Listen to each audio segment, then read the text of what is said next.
Uy, good morning. Good morning mga kasama, no? Magandang umaga. Good morning, good morning, good morning. Live tayo saglit. Sasagutin lang natin yung tanong, yung ilang katanungan na binibigay sa atin, no? Ngayon kasi, nung nakaraang mga videos natin, may mga nagsasend sa akin na message. Shout out, Angelo Casas, Lobito, Sandalan, Joven, Banco, Timba. Shout out po. So, sasagutin lang natin to. Konti lang naman yung tanong. Konti lang naman yung tanong nila. So, yun yung sasagutin natin. Shout out po sa Go HSE organization. Ano ba yun yan, no? Ano daw ba yung Go, yung GOHSSE org? So, yung pong GOHSSE org o yung Go HSSE organization ay ang ibig po niyan sabihin is Global Occupational Health Safety Security and Environmental Organization. So, ito pong Go HSSE org na to ay isang samahan na itinatag para magkaroon ng takbuhan yung mga kasama nating mga safety. So sa organisasyon po na to, no, dito po yung ang layunin po nito is magtulong-tulungan eh. Kumbaga, iangat lahat yung bawat miyembro. No? Sabi nung may nagme-message po sa atin kung paano daw sumali. So meron po kasi ditong registration fee, membership fee, sorry. Yung membership po na yan po yung gagamitin para ipangbigay o mag-avail ng training na ibibigay naman doon sa mga members. No, sa bawat training po na gagawin ng Go HSSE organization, iyon po ay mag-i-issue ang organization ay mag-i-issue ng certificate sa bawat member. No? So, kumbaga, yung registration fee o yung membership fee ng bawat member, yun po ang ibabayad doon sa mga guest speaker na kukuhanin na magbibigay ng training. Kaya kung isipin po ninyo, napakababa no magiging fee nung training ninyo kasi almost libre na siya. Kasi hindi lang ikaw ang sasagot kasi yung sa registration na yan, kung madami kayo, doon kukuhanin yan. Ngayon, lahat ng training ng Go HSE organization na yan, halos magiging libre para sa lahat. One-time registration lang naman siya. Yun. So, yun po, no? Yun po yung unang tanong sa atin. Pangalawang tanong po sa atin, kung trabaho daw ba ni safety ang permit receiver? Hindi po, ilang beses na po nating sinagot yung tanong na yan, na hindi po trabaho ni safety ang pagiging permit receiver. No, hindi po trabaho ni safety ang kumuha ng permit. Sa operation side po yan. Hindi po sa atin yan. Ngayon po, sinabi na rin po natin, yes brother, I can speak English. So we're just discussing about a certain organization which named Global Occupational Safety, Health, Safety, Security, and Environment Organization. So this organization is open for all, even other nationalities. So second is one of our colleagues asked me if it's the responsibility of a safety officer to act like a permit receiver. So it's not. A safety officer should not act like a permit receiver because the responsibility of a permit receiver is very far different from the responsibility of a safety officer. But most of our colleagues was instructed by their company to act like one. So what can we do now? Unless a certain department gave instruction to all that a safety officer should not act like a permit receiver, we can't do anything about it. So, ayun, sa permit receiver, hindi nga po trabaho ni safety ang maging permit receiver kasi unang-una, napakalaki ng pagkakaiba ng trabaho ng permit receiver at may safety officer, no? Pinaliwanag na po natin sa videos natin yan mga nakaraan kung bakit hindi. Now, ito po namang tanong na pangatlo, ang tinatanong po is tungkol sa mga dokumento. Paano daw po ba ang ginagawa natin sa sa mga ano daw ba ang papel ng isang safety sa pagkuha ng project ng company? Ano yung mga dokumento? What are the documents that our client require us to submit if we're going to take any projects from them? So, number one na requirements po, dito sa abroad, ang number one requirements po is yung inyong safety manual. No, safety manual po, yung unang kailangan. Shout out po. Shout out to all. Shout out Joven. Shout out Lobelito Sandalan, Mark Angelo Casas, Mark Leo Prada Garais. Yasser Bat, shout out. Joven Bancoa, shout out. Bin Pam, shout out. George Guillermo, shout out. Carlos Arna is familiar, shout out po. Shout out po sa lahat na nandito sa loob, ano? So, yun po. First requirements po ng kliyente natin is safety manual. Yung safety manual po na yan, syempre, nandun lahat yung dokumento na nilalaman ng mga dokumento ng kumpanya nyo, no? Tapos po, mandatory requirements yan ng kliyente. I-check nila kung meron kayo at kung ito'y naka-align doon sa kanilang safety policies, no? So, sa safety manual po, ang condition nila dyan is EHS policy manual available within minimum documents such as signed statement of honor, deliver safe job legal requirements, implementation of EHS objectives and target dates, and EHS policy manual is documented within the company as per occupational health and safety management system. So, iyon po yung kinakailangan, safety manual. Unang-unang requirements, i-check po yan ng kliyente kung naka-align or kung nagpapalo tayo sa procedure at dun sa mga ISO certifications natin, i-check ng kliyente yan. Pangalawa, yung EHS training records po, hinahanap din ng kliyente yan. Yung kunyari, safety department niyo, di ba? Meron kayong safety department, kailangan may safety program kayo. Pag may safety program kayo, kailangan pong ibigay ninyo doon sa kliyente yung mga documents patunay na kayo ay nagkakandak ng training sa mga tao ninyo. No? Hahanapin po kasi nila yan. At doon sa training na yan, malalaman nila kung yung mga tao nyo ba is competent. Kung trained ba itong mga ito.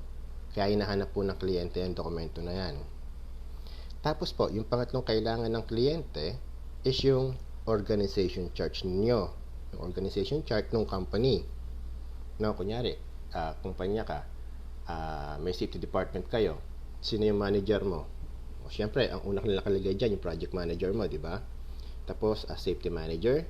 Tapos, kung mayroong deputy safety manager, superintendent, supervisor, senior safety, sino yung safety sa opisina, sino yung safety sa site, sino yung safety sa kung saan-saan.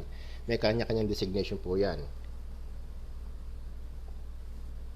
Naku sir, wala po akong notes nito kasi ito po, dito lahat lang, nandito lahat lang siya, pinapaliwanag ko lang po lahat. Opo.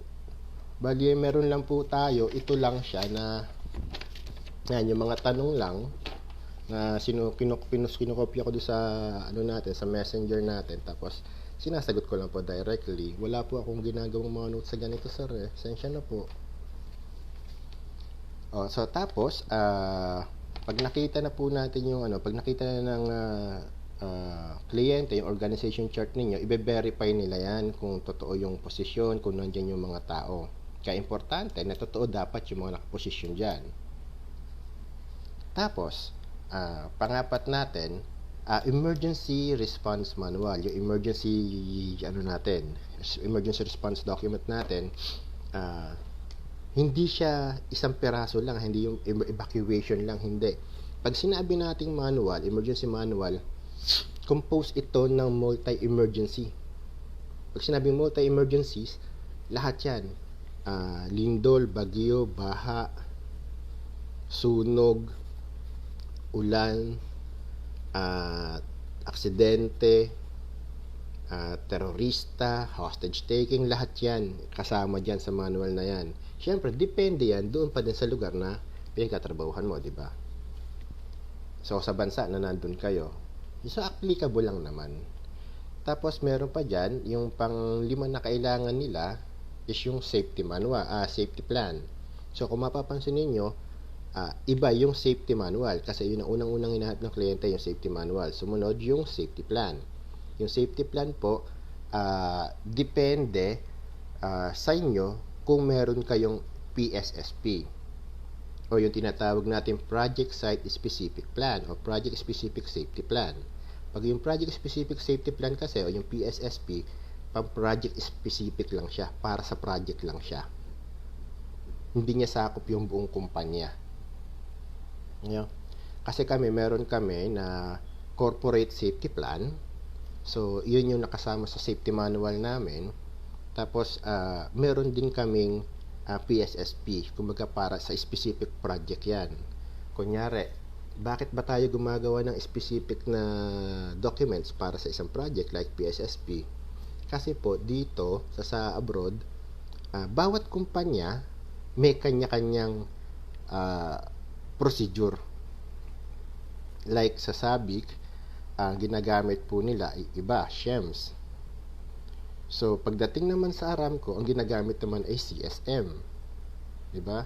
So, hindi po magkatugma, hindi po magkapareho ang CSM at ang SHEMS. Magkaiba po yan.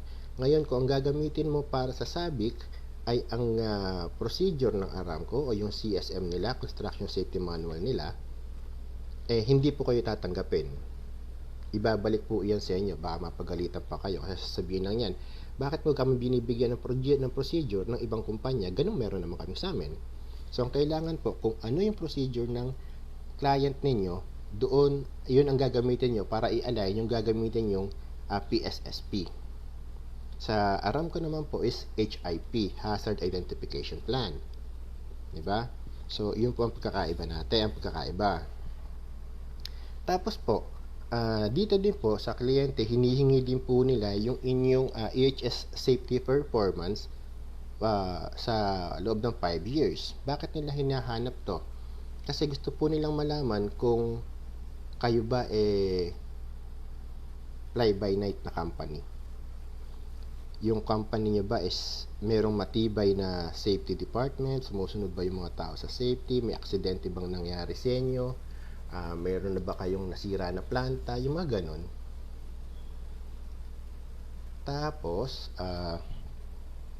so yun po yung mga dokumento na hinihingi ng kliyente, pero preliminary pa lang yan.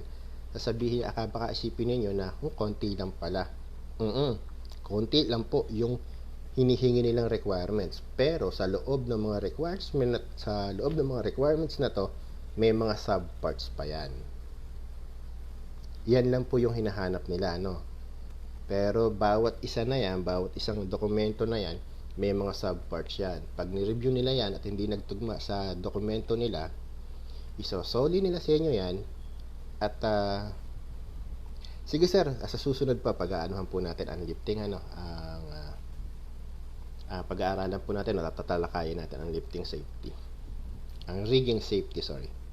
So, yun po yung dyan. Kaya huwag nyo isipin na pareho. Ngayon, yung tanong po nila is, bakit daw magkaiba ang proseso dyan sa Pilipinas at proseso dito sa abroad? Kasi po, hindi kung sasagot na maayos yung tanong na yan kung bakit magkaiba. Ganun talaga po, magkaiba talaga. Kasi may kanya-kanya nga po tayong panuntunan, may kanya-kanya pong departamento na namamahala. Sabi nga po nila, dyan, kapag ka magpapasa ka ng dokumento, sa isang departamento ka magpapasa ng dokumento, tapos sila ang mag-a-approve, okay na. Dito po, hindi. Tayo po, ang gagawin po natin dito, yung dokumento natin, ipapasa natin doon sa kliyente, doon sa project owner. At yung project owner, ang mag-a-approve ng dokumento natin, kung naka-align sa kanila. Bakit po ganun ang ginagawa nila dyan? Pakishare na lang po kung okay lang. Pakishare na lang po yung live natin. Kung okay lang po, pakishare na lang. So, bakit po ganun ang ginagawa ng mga kliyente natin dito sa abroad na sila ang nag-a-approve? Kasi nga po, bawat kumpanya dito, yung kunyari oil and gas, refinery, flow line, construction, expansion, bawat kumpanya dito may kanya-kanyang safety procedure na ginagamit. Diba? So ngayon, kunyari ako yung kliyente, kung ang hinihingi ko, kung ang procedure ko ay, kung ang iniinom ko, ito, Aquafina, yung tubig na iniinom namin is Aquafina, papasok ka sa amin, bibigyan mo kami ng Wilkins, ng Nestle, magkapareho ba tayo ng iniinom? Hindi, di ba? So, ang iniinom namin is Aquafina, tapos ang bibigay mo sa akin ng Nestle, magkaiba tayo. So, ngayon, sino ba ang masusunod? Ikaw o ako? Ako yung kliyente, di ba? So, ang sasabihin ko sa'yo, ayoko niyan. Bigay mo sa akin yung gusto ko. Opo, lalagay din po natin sa YouTube to. So, yun ang ibig sabihin natin dito, ano? Yung kliyente ang masusunod para masiguro nila na ligtas yung pagtatrabaho ng mga kontraktor nila. No? Dito po ang panlabanan o panuntunan, kung hindi ka kung ang dokumento mo pala ay hindi naka-align sa dokumento ng kliyente, bagsak ka, wala kang trabaho makukuha sa kanila. Kailangan yung dokumento mo ay naka-align sa procedure ng kliyente para makakuha ka ng project sa kanila. I-approve nila yan kapag ka nagkasundo kayo at nakita nila na tama yung procedure mo, naka-align sa procedure nila, o di bibigyan ka ng project. Ganun po dito. Hindi po pa pwedeng isang departamento lang ang nag-a-approve ng lahat. Kasi po ang katwiran po dito, papaano ko masisiguro na tama yung trabaho na gagawin ninyo? Paano ko masisiguro na ligtas yung mga taong nagtatrabaho sa inyo kung magkaiba tayo ng pamantayan? 'Di ba? Kasi nga po, ang sasabihin nila, ito yung dokumento namin, subok na namin 'to. Na lahat ng tao dito na nagtatrabaho sa amin ay ligtas kasi ito yung nasusunod na proseso. 'Di ba? Ngayon, kung ikaw hindi mo kayang sumunod sa amin at iba yung gagawin mo, huwag ka magtrabaho sa akin. Ganun lang po yun. Ngayon po, kagaya po na sinasabi na bakit magkaiba, yun nga po kasi hindi ko po masasagot ng tama. Yan. Ang maibibigay ko lamang po sa inyo nasagot is kung ano yung kalakaran namin dito sa abroad. Kung ano yung ginagawa namin dito. Kung ano yung pamantayan dito ng trabaho natin. Ngayon, yung pamantayan po ng trabaho dyan, hindi ko po masasagot yan kasi nga po, may sarili pong dibisyon na namamahala dyan. Ngayon po, yun yung gusto nilang mangyari, yun yung palakad nila, so wala po tayo magagawa dyan, di ba? So, yun po yung ano natin. Tapos pagdating po sa permit, pagdating naman po sa permit nga dito po kasi, pag may project, kumukuha po kami ng permit sa kliyente, hindi po sa isang departamento kasi sabi po dyan daw sa atin, pupunta ka sa isang departamento tapos sila magbibigay sa iyo ng permit. So dito po hindi, ang magbibigay po sa amin ng permit yung yung project owner mismo. Doon kami pupunta at kukuha kami ng permit. Bakit po natin ginagawa o bakit nila ginagawa yung ganun? Para din po masiguro nila na ligtas yung paraan ng pagtatrabaho. Bakit po? Kasi po, sabi nga, para masiguro mo na ligtas yung trabaho ipagagawa ko sa'yo, ako ang magbibigay ng permiso. Para makita ko kung ano itsura ng site ninyo. Pupuntahan ko yan. Diba? Tapos, pag hindi ako kumbinsido, di ako satisfied, wala kayong permit, wala kayong trabaho. Diba? Kasi po ang mahirap diyan kapag sa isang departamento ako kukuha ng permit, tawag dito, pwedeng ang mangyayari is armchair permit ang mangyayari. Ngayon po, yung siguro sa iba, o sa karamihan, bago sa pandinig, yung tinatawag nating armchair permit. Yung armchair permit po na tinatawag ay yung pagbibigay ng approval o pagpirma sa permit nang hindi ka pumupunta sa site. Yun yung pagpunta mo sa permit issuer's office, yung permit issuer nakaupo lang sa lamesa o nasa table niya, nasa office niya, tapos pipirmahan lang yung permit mo. Diba? Iyon po yung problema natin dyan. Kaya po ang nangyayari sa karamihan, aksidente. Bakit po nagkakaroon ng aksidente? Kasi kung ako po ay nagtatrabaho sa isang fly-by-night na kumpanya o teka-teka na kumpanya, para makapagtrabaho kami, pepikein ko yung nilalaman ng dokumento. Lahat ng requirements dyan, lahat ng checklist dyan, i-check ko ng okay. Diba? Ngayon, kapag punta ko sa opisina ng permit issuer, at siya naman ay armchair permit issuer, o yung hindi nga lumalabas, hindi nagche-check, pirma na lang, hindi na niya babasahin yan, hindi na niya bubusisiin yan. Pipirmahan na lang yan niya. Pipirmahan niya lang yung permit ninyo to give you authorizations na magtrabaho. So ngayon, pwede na kayo magtrabaho kahit unsafe yung paraan ng pagkatrabaho ninyo. Diba? Yun ang magiging problema, kaya ang karamihan nagkakaroon ng aksidente, which is hindi dapat ganun ang ginagawa, hindi dapat ganun ang nangyayari, pero yun nga po nagiging kalakaran. So nasagot na po natin yung sa permit, sa HSE, sa dokumento na ibibigay sa kliyente. Ano pa ba? May tanong pa ba kayo? So yun lamang po, 4 na tanong lang naman yung ating sasagutin sa ngayon So yun lamang po, sinagot ko lamang po yung tanong kung ano po yung GoHSSE organization. Yun nga po, ulitin natin. Global Occupational Health, Safety, Security and Environment Organization, isang samahan na open para sa lahat. Mapa-ibang lahi ka, mapa-Pilipino ka, open po. Ang ibig po sabihin nito, bakit siya isang open na organisasyon? Kaya po siya open na organisasyon, kaya po pwede sumali ang kahit na anong lahi, is para magkaroon tayo ng connection sa iba't ibang lugar. Gaya po halimbawa, kung ang isang member po natin ng organisasyon ay nasa Singapore, nasa Qatar, nasa Saudi, tapos nagkaroon ng hiring sa kanila, ipa-priority po niyan yung bawat member natin. So ibig sabihin meron na tayong contact. Sa pamamagitan po nito, magkakaroon tayo ng job opportunities, di ba, sa labas. Tapos nga po, itong GoHSE org natin, ang layunin po nito is makatulong sa mga baguhang safety, sa mga gustong matuto palalo, sa gustong lumawak ang kaalaman, sa gusto lang madagdagan ng kaalaman. Ito po ay sama-sama tayong aahon.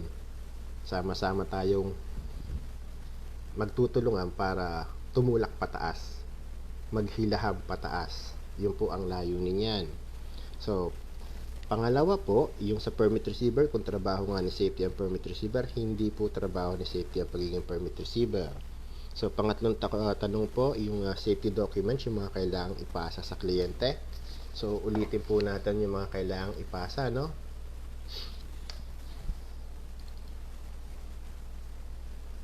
Yung mga kailangan pong ipasa sa kliyente, unang-una, dito sa amin, safety manual, Susunod po, yung training records natin.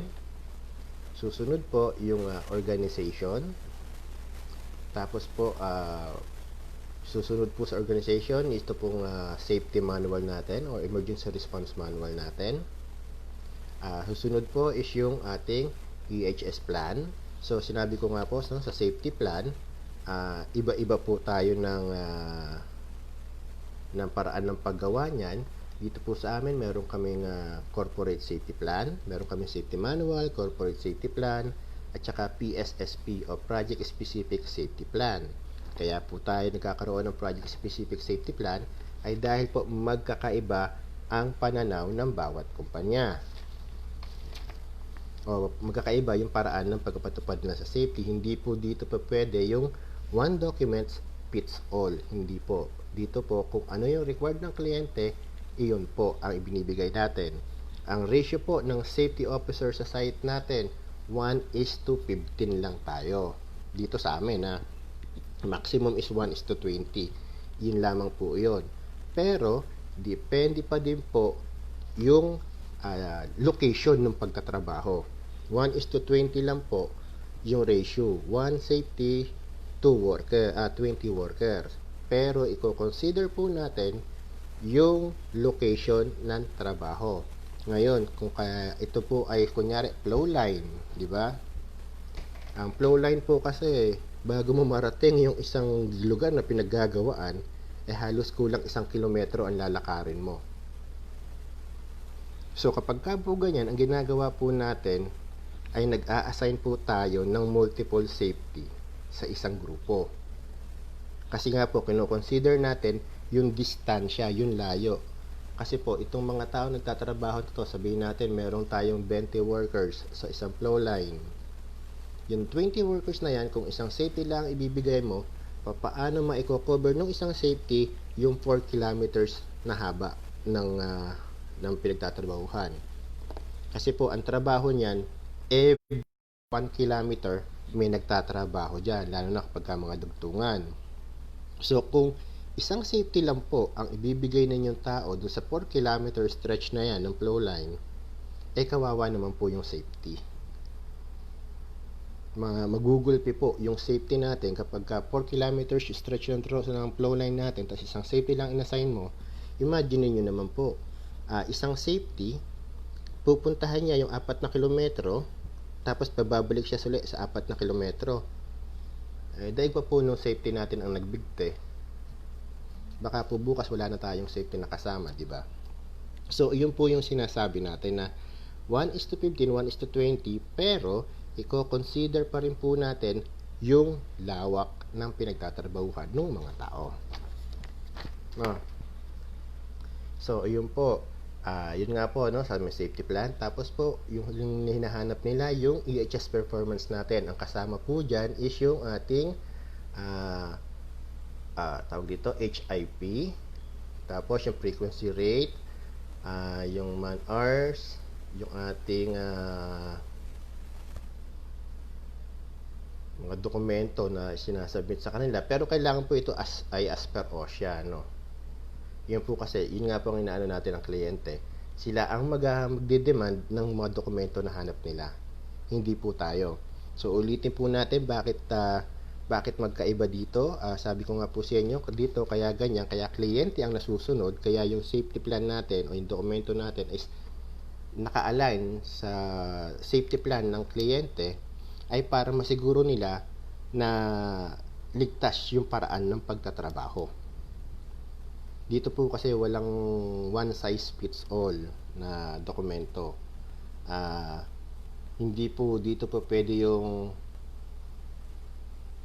isang departamento ang magpipirma sa lahat ng permit tapos okay na magtrabaho kahit na hindi naka-align. Kasi pag po nang nangyari ganyan, aksidente. At pagka nagkaroon ng aksidente, asahan po ninyo, walang aako. Magkakaturo-turuan. Ganyan po kadalasan ang nangyayari sa ganyan. Kaya po yun po ang pinaka-iniiwasan nila dito. Tapos po, ano pa ba? Ayun, sa pagpapa-approve po ng safety. So, bago po kayo makakuha ng project sa isang kumpanya, i-require po ng kliyente na yung safety heads o safety manager ninyo ay mag-set ng schedule para interviewin nila. Na magpapa-interview po yung safety manager ninyo sa kliyente natin. Now, pag po ito safety manager ninyo ay hindi nakapasa sa panlasa ng kliyente, bagsak po. Wala kayong project. Gaya po ng kadalasang ginagawa natin, sa akin po, nung magpa-interview ako sa SABIC as a safety manager noon, panel interview po siya. Ang nag-interview po sa akin noon, 3. Tapos po, dito sa may Sabic Dragados, 4 yung nag-interview sa akin. Panel interview din siya. Dito po sa Saudi Aramco, doon sa Kurais naman, nung in-interview ako sa safety manager, 2 naman po yung nag-interview sa akin noon, tapos may 2 pa din na sumunod. So, panel interview din siya. Tapos sa Daran, nung nagpunta ako sa Daran office, ang nag-interview po sa akin doon ay 5. Ngayon po, yung panel interviewers po na yan ay iba't ibang lahi. So, iba't ibang lahi po yung mga yan, at sila po yung magtatanong sa inyo ng sabay-sabay. Kung minsan guguluhin ka talaga, i-distract ka. Tapos ang style lang po dyan, kung sino yung unang nagtanong, yun ang sasagutin mo. Sa kanya ka haharap at siya ang sasagutin mo. Talagang style po kasi niyan, guguluhin ka talaga para makita kung nararattle ka eh. Yun ang ano nila.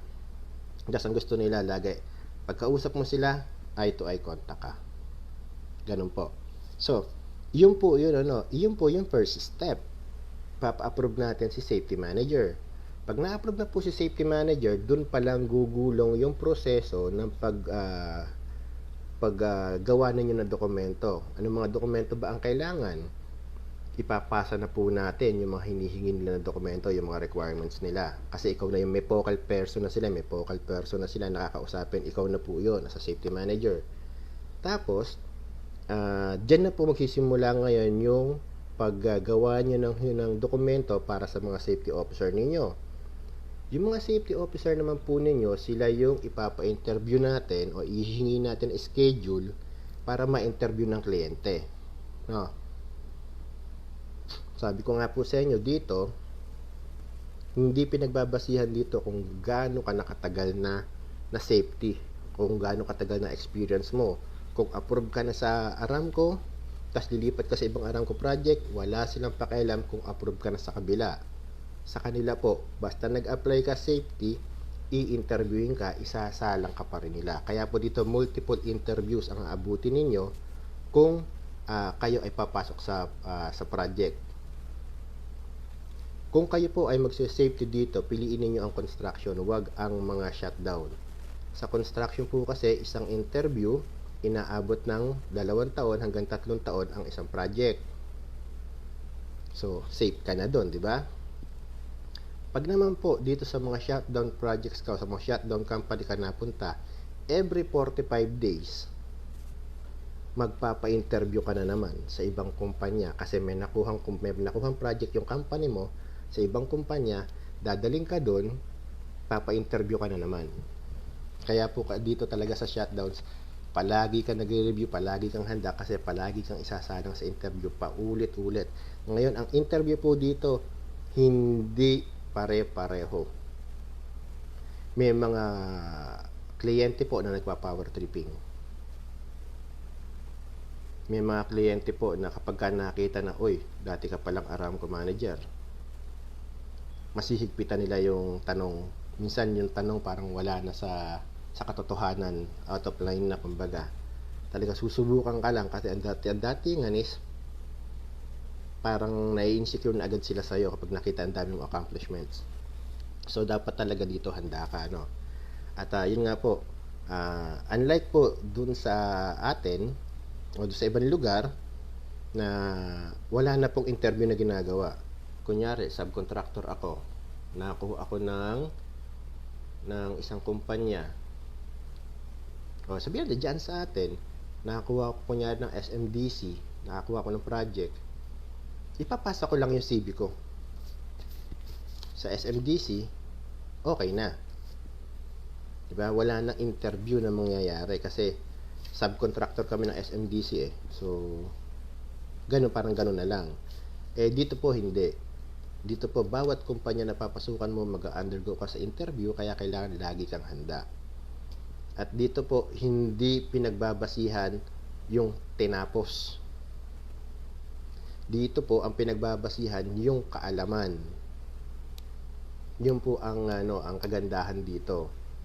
Dahil ano man yung kursong tinapos mo, ano man yung education attainment na naabot mo, yung ano mo, narating mo, hindi po iyon nagiging hadlang para makuha mo yung trabaho o yung posisyon. Kasi ang pinagbabasihan po dito is yung experience at yung kaalaman na meron ka para dun sa trabaho.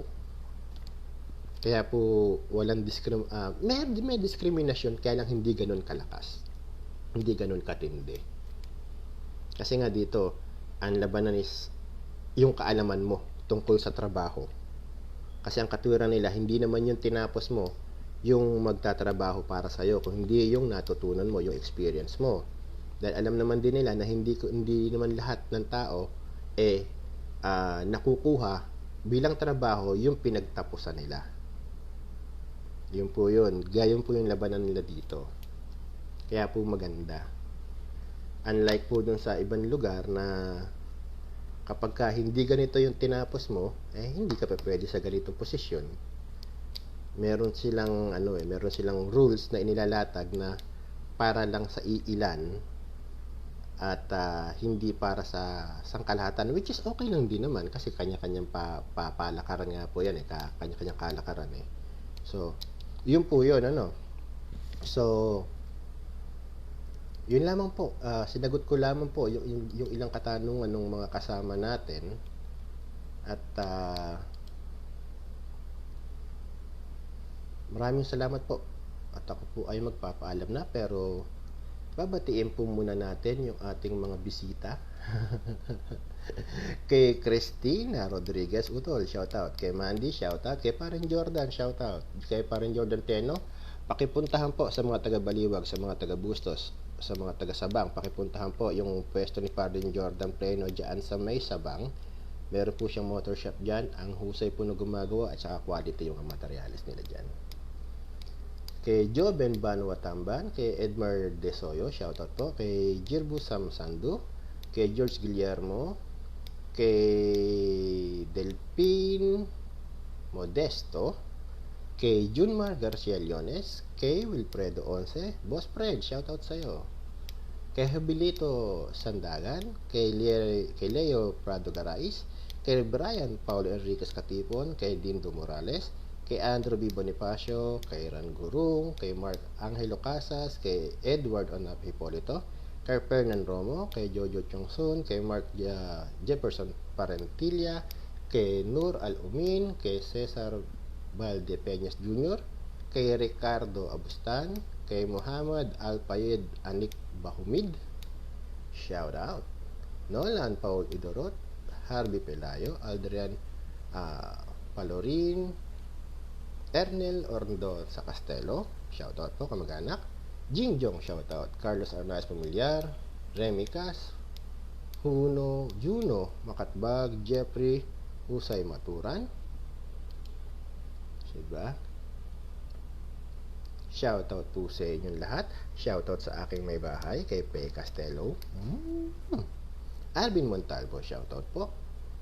Kay Malalum Jojo, kay Joanna Zerabnom Mondares, ayun, John Mondares, shoutout po sa inyong lahat, shoutout po. At yun po, kung meron po kayong mga katanungan, huwag po kayong mahihiyang magtanong. Libre naman po iyan at sasagutin po natin yung mga tanong ninyo sa abot ng ating makakaya. Inuulit ko po, yung sinasabi ko po ay based on my experience dito po sa pagtatrabaho ko sa abroad. Kaya po yung mga bagay na tinatanong ninyo tungkol sa mga specific na lugar ay hindi ko po masasagot. Pero ang kaya kong sagutin is kung ano yung kalakaran namin dito. Kasi yun po yung ginagawa natin. Ngayon po, yung tungkol doon po sa mga lugar na kung saan kayo naroroon, hindi po natin kayang ipaliwanag kung bakit ganyan yung kalakaran. Kasi nga po, may mga departamento na namamahala para dyan. Ngayon po, sila yung may karapatan para magdesisyon kung paano patatakbuhin yung kanilang departamento at yung kanilang mga posisyon. No? Yung sa atin, masasabi ko lang po, yung kung ano yung sa atin, yung sa karanasan. Hindi po ako eksperto. Hindi po ako pero experiencado po ako. Yun lamang po ang panlaban natin sa kanila. Hindi ako eksperto sa mga ganitong bagay, pero eksperyensado ako. Alam ko yung trabaho ko at alam ko gawin yung trabaho ko. Yun po yun. So, hanggang doon na lamang po. Kung may tanong po kayo, message lang po kayo. Sasagutin ko naman po yung mga tanong ninyo. At salamat po sa pag-subscribe sa YouTube channel natin. Salamat po sa mga nag-shares. Salamat po sa mga susuporta pa.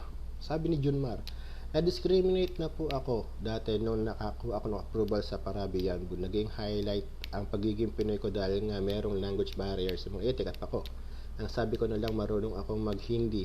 Tsaka sabi ko, marunong naman mag-English mga worker supervisor nila. Oo. Meron talaga mga ganyan. May mga may mga nagdi-discriminate talaga. Especially pagdating sa trabaho, 'di ba? Pero ang magdi-discriminate naman sa iyo yung mga renta lang din nila eh. Ang karamihan pa nagdi-discriminate sa atin, yung mga walang alam sa trabaho o yung mga kakumpetensya natin. Ang turing kasi sa atin dito kakumpetensya eh. Kasi bakit hindi? Ang isang Pinoy na safety dito, ang katumbas na sahod niyan, 2 safety na ibang lahi. Isang Pinoy na safety, 2 lahi ang sahod niyan. Kaya inggit na inggit yung mga yan. Kaya kapag nagka-posisyon yan, ayaw nila na magkakaroon ng Pilipino sa departamento nila kasi nga ang tingin nila is threat, ang tingin nila is kompetensya. Ang ano nila is kapag ito nagtrabaho, durog tayo. Yun, durog sila pala. So, yun na lamang po at maraming salamat. At ako po ulit si Renante Castelo. Nag-iiwan sa inyo ng isang ligtas at masayang araw. Huwag niyo pong kalilimutan yung Go HSSE organization at yung World Safety Organization po sa Damam chapter. Di ba? Meron po tayo sa mga nandito po sa abroad. Meron po ditong takbuhan ng mga safety na Pinoy. Takbuhan pag may problema. Kung may makukuhanan ka ng impormasyon dito, meron pong mga samahan dito gaya ng World Safety Organization sa Eastern Chapter ng Saudi Arabia. Yung head office po is sa Dammam. So, yun po. Pwede po kayong mag-join kung nandito kayo sa abroad. Kung nandiyan naman kayo sa Pilipinas, meron po tayo dyan yung Global Occupational Health, Safety, Security, and Environmental Organization. Yan, pwede po kayong mag-join sa kanila kasi po anytime soon magi-start na po yung recruitment nila eh. Yung nila. Pag ng mga members, yun na yun. So, yun na lamang po. Maraming salamat at ingat po tayong lahat.